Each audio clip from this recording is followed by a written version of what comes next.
ආයුබෝවන් ආචාර්ය Michael Paul රොඩ්රිගු පියතුමන් ඝාතනය කොට හෙටට නොවැම්බර් 10 වෙනිදාට වසර 38ක් සපිරෙනවා. උන්වහන්සේ ඌවවෙල්ලස්සේ බුත්තල අලුකල විට ගම්මානයේ සුබසෙත් ගෙදරදී දිව්‍ය පූජාව පවත්වමින් සිටින අතරතුර ඝාතනයට ලක් වුණා. මේ වර්ෂය උන්වහන්සේගේ මෙහෙවර පිළිබඳ ගැඹුරින් සිතා බැලීමට විශාල නිමිත්තක් සපයන වර්ෂයක්. ඒ තමයි උන්වහන්සේ බුත්තලට ගමන් කරේ බොදුනු කිතුණු සංවාදය සහ අවබෝධය පිණිස. කතෝලික සභාව තුළ අන්‍ය ආගමිකයන් සමග සංවාදය දිරිගන්වන දෙවන වතිකානු කතිකාවතේ ප්‍රකාශනය වෙන නොස්ත්‍රා එතාතේ ප්‍රකාශනය ඉංග්‍රීසියෙන් in our times එහෙම නැත්නම් අපේ කාලය තුල ප්‍රකාශනය නිකුත් කරලා ගෙවුණු ඔක්තෝබර් 28 වෙනිදාට වර්ෂ 60ක් සම්පූර්ණ වෙනවා. මයිකල් පියතුමාගේ මෙහෙවරත් මෙම ප්‍රකාශනයත් එකිනෙකට ඉතාම සම්බන්ධයි.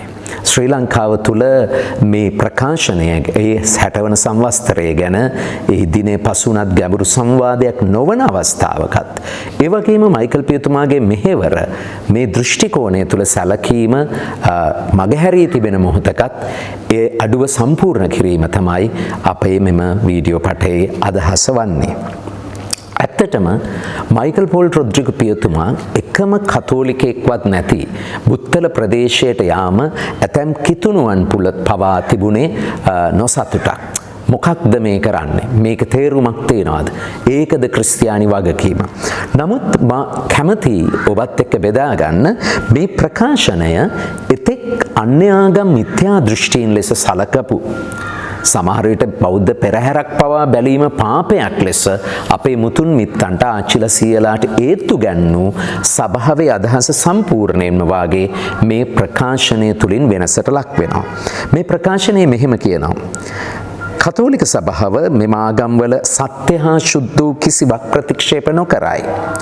ඇය අවංක ගෞරවයෙන් යුතුව ඒ හැසිරීම්, ජීවන ක්‍රම හා ශික්ෂාපද සහ ඉගැන්වීම් සලකයි. ඇය දරන සහ ඉදිරිපත් කරන ඒවාට වඩා බොහෝ පැතිවලින් වෙනස් වුවද බොහෝ විට සියලු මිනිසුන් ආලෝකමත් කරන හිරු කිරණක් ඒ ආගම් විසින් පිළිබිඹු කරනවා කියලා. ඉතින් මේ ප්‍රකාශනය මෙන්න මේ විදිහට කියනවා.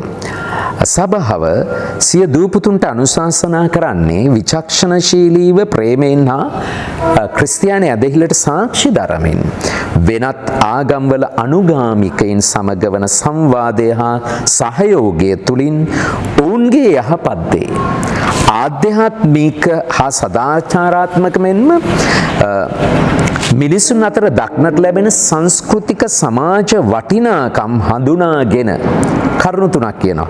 ආරක්ෂා කර හඳුනා ගන්න, ආරක්ෂා කරන්න, ඒවා ප්‍රවර්ධනය කිරීමට උදව් කරන්නට කියලා.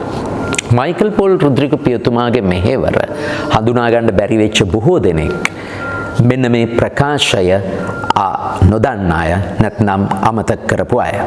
මයිකල් පියතුමා බෞද්ධයින් සමගයි දිගින් දිගටම වැඩ කළේ. උන්වහන්සේ ගැමි බොදු කිතුණු සුබසෙත් ගෙදර උන්වහන්සේ ජීවත් වෙච්ච නම් කලේ ගැමි බොදු කිතුණු සංවාද හා අවබෝධ අවුල. සංවාදය තුලින් තමයි අවබෝධය තියෙන්නේ. ගැමි ඇයි උන්වහන්සේ ගමට ගියේ? උන්වහන්සේ කොළඹ මරදානේ CSR එක සමාජ සාමීක කේන්ද්‍රය ආරම්භ කරන්නට තිස්ස බාලසූරියත් එක්ක පියතුමත් එක්ක පුරෝගාමී වෙච්ච කෙනෙක්. ඒ වගේම දෙස්විදෙස් පතල ආචාර්ය උපාධිධාරී පියතුමෙක්. උන්වහන්සේ දෙව්සත්තල ඉගැන්වුවා බොහෝ දේවල්. හැබැයි උන්වහන්සේ දැනගෙන හිටියා සැබෑ සංවාදය. මෙන්න මේක තමයි මේ යුගයේ පණිවිඩය. මොකක්ද සැබෑ අන්තරාගමික සංවාදයේ කොතනද තියෙන්නේ කියන එක. උන්වහන්සේ දැනන් ඉදී ඒක තියෙන්නේ නගරේ ඇකඩමික් ලෝකයට වඩා පැහැදිලිවම දරිද්‍රයන් වෙසෙන ගම තුල කියලා. ඒ නිසා උන්වහන්සේ ගමකට යනවා. ඒ ගමට යාම ගැන උන්වහන්සේ එක සමාජ ආර්ථික දේශපාලන අර්ථයකින්. මොකද හැම ධාර්මික කාරණාවක්ම පිහිටන්නේ සමාජ ආර්ථික දේශපාලන පසුබිමක. උන්වහන්සේ මේ විදියට කියනවා. මම බුත්තල තෝරගත්ත විශේෂයෙන් ඇයි වෙල්ලස්ස තෝරගත්තේ ඇයි? ක්‍රිස්තියානි කියන නමින් යුතුව බ්‍රිතාන්‍ය අධිරාජ්‍යවාදීන්ට එරෙහිව වෙල්ලස්සේ මහා කැරැල්ලක් එනවා. ඒ අධිරාජ්‍යවාදී පාලනයේ ක්‍රූරයි. එයා ක්‍රිස්තියානීන්ට යම්කිසි සහන සැලපුවත් ආගම් ප්‍රචාරණයට ඉඩ දුන්නත් ඒක ක්‍රූර දෙයක්. දෙවියන්ට එරෙහි දෙයක්. ඒ නිසා වෙල්ලස්ස තුළ මිනිසුන් දහස් ගාණක් පෙරමින් ඝාතනය කරනු ලබනවා. වෙල් කඩලා දාලා වැව් විනාශ කරලා විශාල හානියක් කරනවා. ක්‍රිස්තියානි නාමයෙන් වෙච්ච මේ හානියට වන්දි ගෙවීමක් වශයෙන් තමයි මම තෝරගන්නේ කියලා. උන්වහන්සේ එහි සිට අලුත් ආකාරයක ධර්ම දානයක් පවත්වනවා. කිසිවෙක් බෞතිස්ම නොකරන ධර්ම දානයක්. නමුත් ක්‍රිස්තියානියේ ප්‍රේමය සහ බුදුදහමේ මෛත්‍රිය මුණ ගැස්වන එක. මේ ප්‍රකාශනයේ පැහැදිලිවම බුදුදහම, හින්දු දහම සහ ඉස්ලාම් ජුදා දහම් අතර සංවාදය ගැන කතා කරනවා. ඇත්තටම උන්වහන්සේ ඒ පීඩිත ජනතාවගේ අත්දැකීම එක්ක මුසු වෙනවා. එතකොට ඔවුන් දන්න ධර්මය තුල විමුක්ති සහරය හොයා ගන්නට ආගම් අතර සංවාදයේ ප්‍රධානම පදනම් දෙකක් තියෙනවා. ඒ පදනම් දෙක අද දකින්නට ලැබෙන සංදර්ශනාත්මක මේ සහජීවන ක්‍රියාවලිය තුල නැහැ. ආගමික නායකයන් හෝ කවුරුන් හෝ උත්සවවලට එනවා, එකට ඉන්නවා, එකට යනවා. මේක සංදර්ශනාත්මක සහජීවනය. ඒ වගේම අද තියෙන විශාල වෙළඳපොළ සහජීවනය. වෙළඳපොළ සියලු ආගම්, සියලු ශුද්ධ දේ අලෙවි කරනවා.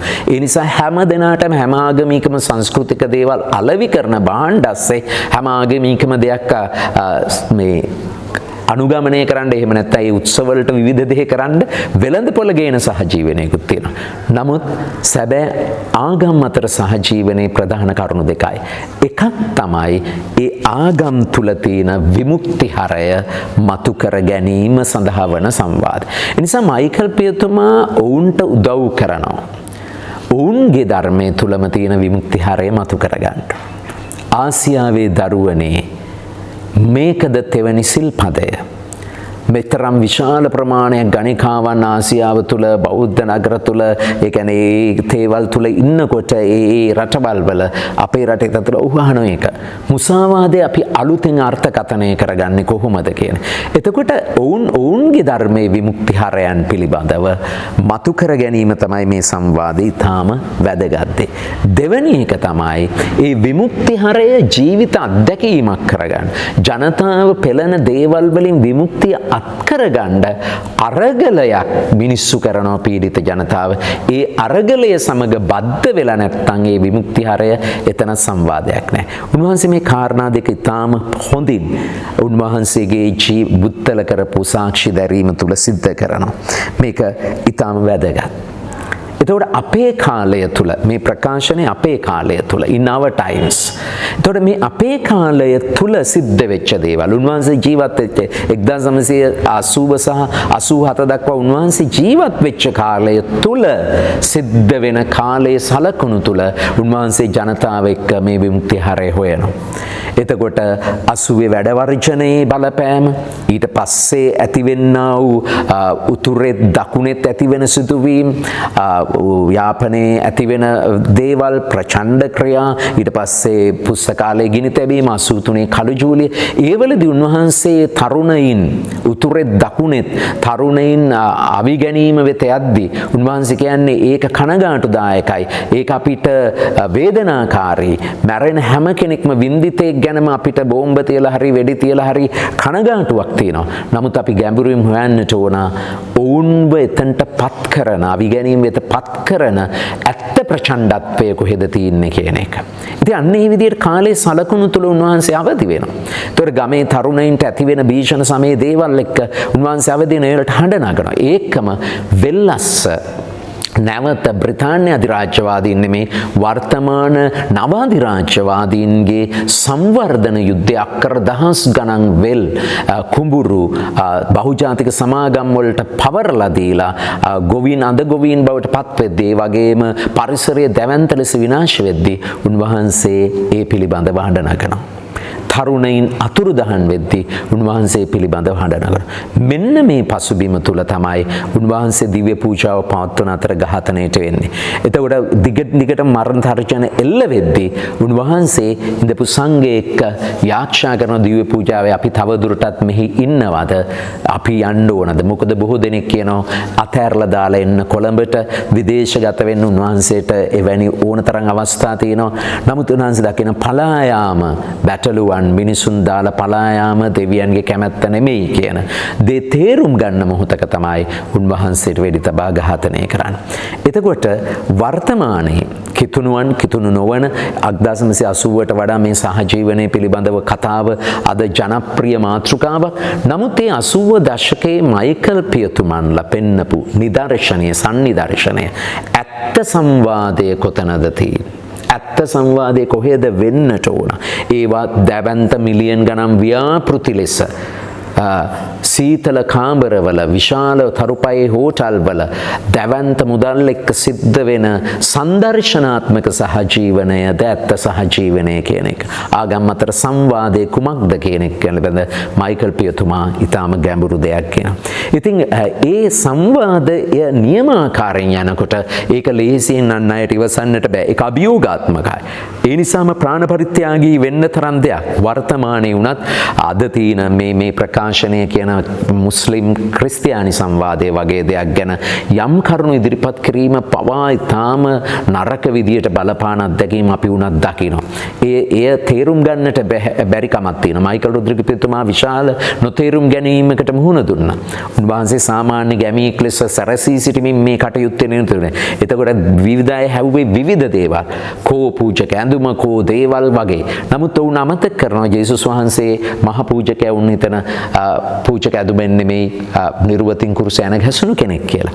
එතකොට මෙන්න මේ සහජීවනයේ ඇත්ත සංවාදය අපිට හොයාගන්න මයිකල් රොඩ්රිගස් පියතුමා තරම් කෙනෙක් නැහැ. ඒ නිසා මේ ආගම් අතර සංවාදයේ පිළිබඳ මේ ප්‍රකාශනයට අවුරුදු 60ක් පිරෙද්දී ඒ ප්‍රකාශනය ගැඹුරින් ජීව ගැන්වූ මිනිසා පූජකයා අපේ කාලේ දිවැසිවරයා ප්‍රාණ පරිත්‍යාගීවරයා මයිකල් පෝල් රොඩ්රිගස් පියතුමා. ඒ අවධානය මං කියන්නේ අපේ රටට මේ ප්‍රකාශනයේ 60 වන සංවත්සරය සමරන ලෝකයේ වෙත ගෙනියන්න දකුණේ සභාව තුල ගත්තොත් තියෙන ඊටාම විශිෂ්ට නිදර්ශනයක් තමයි මයිකල් පෝල් රොඩ්රිගස් පියතුමා. ඒ වගේම උතුරේ සභාවේ වෙන දිවි දුන් පූජකයින් විශාල සංඛ්‍යාවක් ඉන්නවා. ඔවුන් අතරත් මේ සම්නිදර්ශනය අපිට පෙන්න පූජකයින් ඉන්නවා. ඉතින් මේ වෙලාවේ 2025 මේ ආගම් අතර ක්‍රිස්තියානි නොවන ආගම් එක්ක සංවාදයේ ඒ ප්‍රකාශනයේ 60 වන සංවත්සරයේ සමරන මොහොතේ මයිකල් පෝල් රොඩ්රිගස් පියතුමා ඒ සංවාදයේ ඒ ප්‍රකාශනයේ ගැඹුරු අර්ථය අපේ සමාජයේ පීඩිතම මිනිසුන් සමග ඊටාම ගැඹුරින් අභ්‍යාස කරලා සැබෑ සංවාදයේ කෙසේද විය යුත්තේ කොහොමද විය යුත්තේ ඒ මගින් මිනිසුන් වෙතට ගෙනියන්නට උන ආලෝකය මොකක්ද කියන එක අපට පෙන්වා දී තිබෙනවා. ඉතින් එතුමාගේ මරණ සංවත්සරයේ සමරන මේ මොහොතේ අපි එතුමා ඉදිරියේ ඉඳගෙන මේ ප්‍රකාශනයත් එකට තියාගෙන උන්වහන්සේගේ ජීවිතය සාක්ෂි දැරීමත් එකට තියාගෙන කියවන්නට මේ වර්ෂය ඉතාමත්ම හොඳ නිමිත්තක් වෙනවා. අපි ඔබට ඇරයුම් කරනවා ඒ ජීවිතයත් ඒ ප්‍රකාශනයත් තියාගෙන එය වර්තමානය තුළ උන්වහන්සේ ගෑමි බොදුණු කිතුණු සංවාදයේ ඒ වගේම කිතුණු ඉස්ලාම් සංවාදයේ කිතුණු හින්දු සංවාදයේ ආදී ඒ සංවාදයන් වෙළඳපළවාදී සංදර්ශනවාදී ව්‍යාපෘතිවාදී තැනකින් ඔබෙහි සැබෑ මහ පොළවේ පීඩිත මිනිසුන්ගේ විමුක්ති අරගලය සමග බද්ධ වෙමින් සිදු කරන්නට මයිකල් පියතුමාගේ ආනුභාවයද අපි ඔබ සැමට ලැබේවා කියලා පතමින් උන්වහන්සේට අපේ ආදරය ප්‍රකාශ කරනවා.